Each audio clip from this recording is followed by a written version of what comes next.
What's going on, ladies and gentlemen? Welcome into NBA Now from Chat Sports. With you as always, I'm your host, Jimmy Crowther, breaking down all the latest news and rumors. And today, we're diving into the New York Knicks and all the latest going down with them. Starting out with Kevin Durant of the Golden State Warriors, but for how much longer?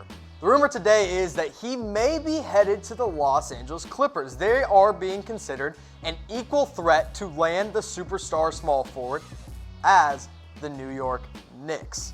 Now, something else of interest that came out with this. Now, Mark Stein reported this originally, but then former teammate of Kevin Durant, Kendrick Perkins, came out and said, don't be surprised if this happens. He loves Doc Rivers, and he would not mind going to play for him with the Los Angeles Clippers. Now, why the Clippers? Well, you look at what they have on the court and what they could potentially have with Kevin Durant, and it's not that far off from what the Knicks have. You got Shai Gilgeous-Alexander, who has just had an incredible rookie season, a great two-way guard. And then at shooting guard, you got Landry Shamet, who actually made the second team all-rookie, along with Kevin Durant, the superstar there at the small forward. You put Gallinari in at power forward, even though they have guys like Montrezl Harrell, who's coming off the bench and is up for the Sixth Man of the Year award. And then Zubac is a great center as well.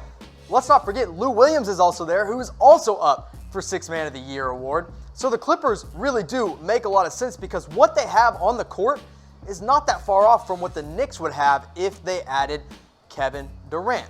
You got a young point guard with the Knicks already in Dennis Smith Jr., much like Shai Gilgeous-Alexander, young guy. And then you bring in a rookie two guard. I project they take RJ Barrett at that number 3 slot. We'll actually get to that a little bit later, so stay tuned. And then Kevin Knox at the small forward. Kevin Durant in there at the power forward, even though he's obviously a small forward. And then a rookie center, a good young big man like Zubac, but this time it's Mitchell Robinson in at center. Now, this is assuming neither the Clippers nor the New York Knicks go out and sign somebody else like a Kyrie Irving. But even if they swing and miss on KD, you got to look at some of these other available wing options for the New York Knicks. Reportedly ready to chase Kawhi Leonard, and they may not be out of the race for him at all. Number 2, I got Tobias Harris. Those are 1 and 2 small forwards. I think you got to target the small forwards first. That's why I have them 1 and 2 for the Knicks. 3 and 4, 2 shooting guards coming in, Jimmy Butler and Chris Middleton. I firmly believe that Jimmy Butler will strongly consider the New York Knicks this summer.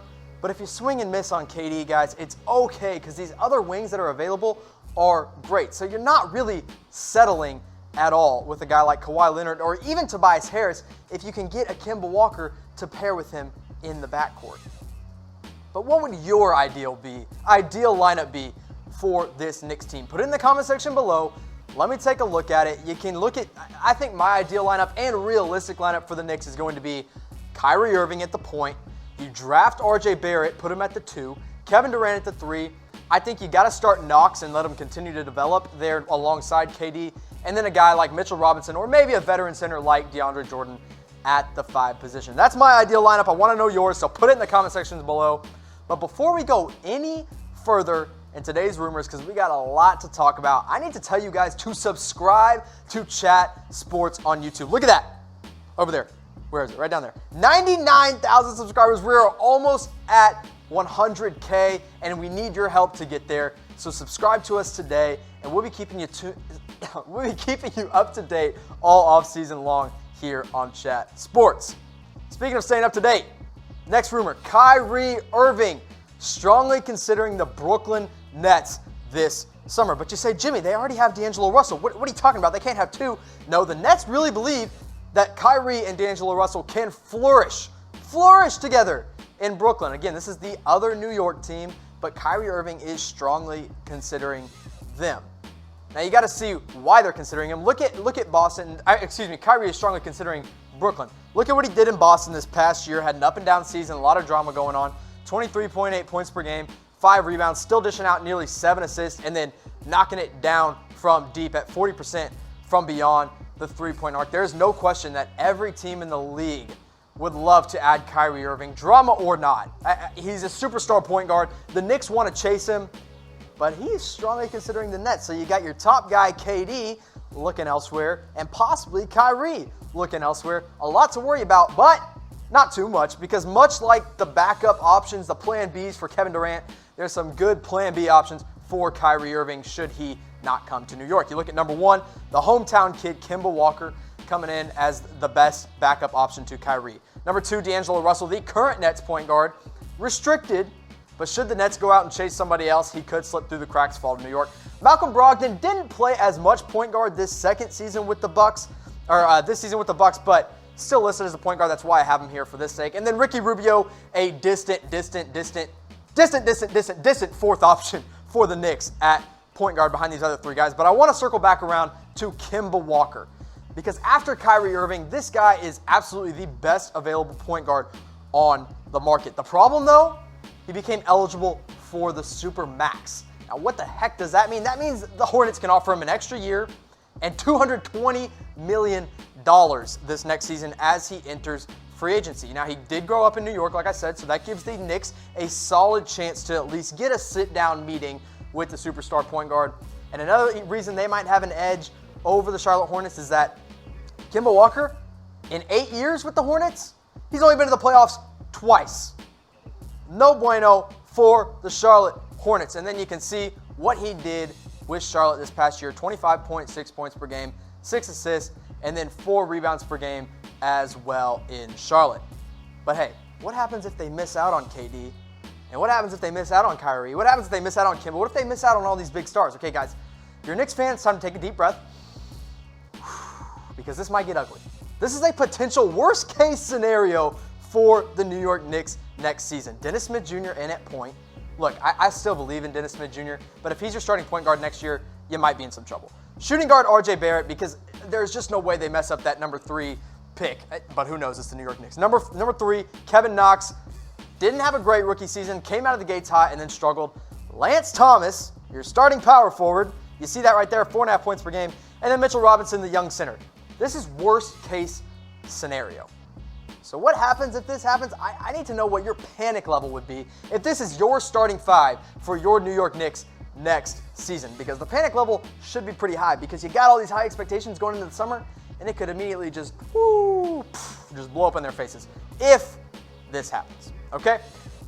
It's all right, let's move on. Let's talk about something else. Anthony Davis, a potential trade target for the New York Knicks. A mock draft came out just recently that had a trade proposal for Anthony Davis that we'll get to in just a little bit. But first, I want to look at why any team, not just the New York Knicks, would love to trade for Anthony Davis. He's a top 5 talent in this league when he's healthy, but he's got to stay healthy. And when he stays healthy, you can see what he does on the court at 26 points per game, 12 rebounds, 2.4 blocks, and then 33% from 3. He's being able to show that he can stretch it out from beyond the 3-point arc. Now, this trade rumor that we talked about, this proposed trade for Anthony Davis to the New York Knicks, it's a little wonky, but you got to remember the Knicks have this number 3 overall pick, so you look at what they have or what they could potentially offer. You offer up the number 3 pick, Frank Ntilikina, Kevin Knox, Lance Thomas, and Mitchell Robinson up for Anthony Davis and Solomon Hill. Now, why would anyone want Solomon Hill? It's not a player that you add to this roster and you say, wow, that was a splash, great pickup by the Knicks here. No, he's got $12.75 million left on his contract for next season. Now, the Knicks could trade that right after, or they could stretch and waive him and get rid of that contract. Now, look, I don't think this deal gets it done. Personally, I do not see how the Pelicans can get so much for Anthony Davis. I mean, you got teams like the Celtics calling, and you got teams like the Los Angeles Lakers calling with so much more to offer than what the Knicks have. Now, the number 3 pick is great. You got guys like RJ Barrett that could be available, Jarrett Culver. We'll dive into that in just a little bit. But I have a better trade proposal here for Anthony Davis. So look, you keep Anthony Davis going to New York, right? And then the number 3 overall pick, then you send in Dennis Smith Jr., Mitchell Robinson, Kevin Knox, and the 2021 Dallas first-round pick. Now, that pick, assuming the Mavericks get better, probably lands in the 20s, but it's still a first-round pick. You're still getting a first-round talent. You get a guy like Dennis Smith Jr. who can contribute right away. You get a guy like Mitchell Robinson who proved himself in his rookie season, and you get a guy like Kevin Knox to continue to build around along with that first overall pick, which will be Zion Williamson. Pair it with maybe his buddy at Duke and RJ Barrett.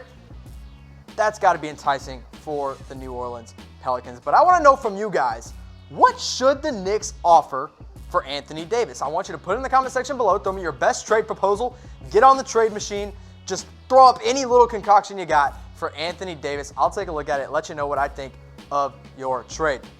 Now, speaking of the draft, rumors are starting to surface that the Knicks may be considering Texas Tech's Jarrett Culver over RJ Barrett. Now, not that long ago, it seemed like they were locked in to RJ Barrett at the number three slot. This is, of course, assuming that Zion Williamson goes 1 and Ja Morant goes 2.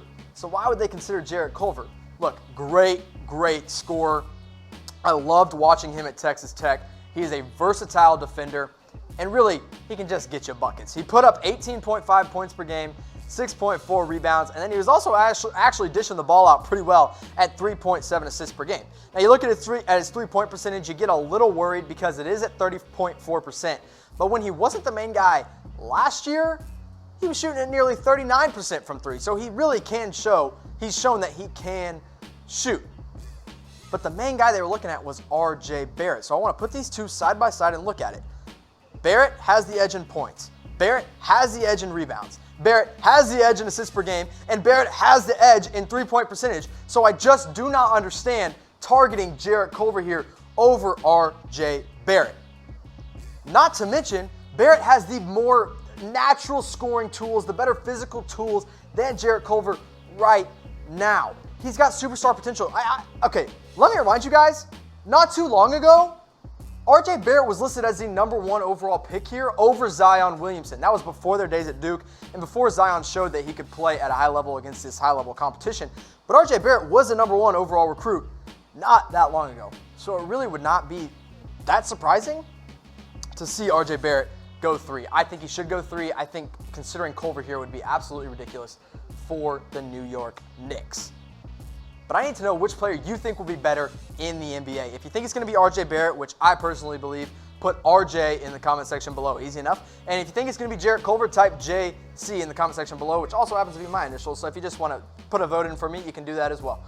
So listen, guys, that's going to round out our New York Knicks news and rumors. I need you guys to subscribe to Chat Sports, get us to 100,000 followers, and I'll be keeping you updated all off-season long. Thank you, guys, and I'll see you next time.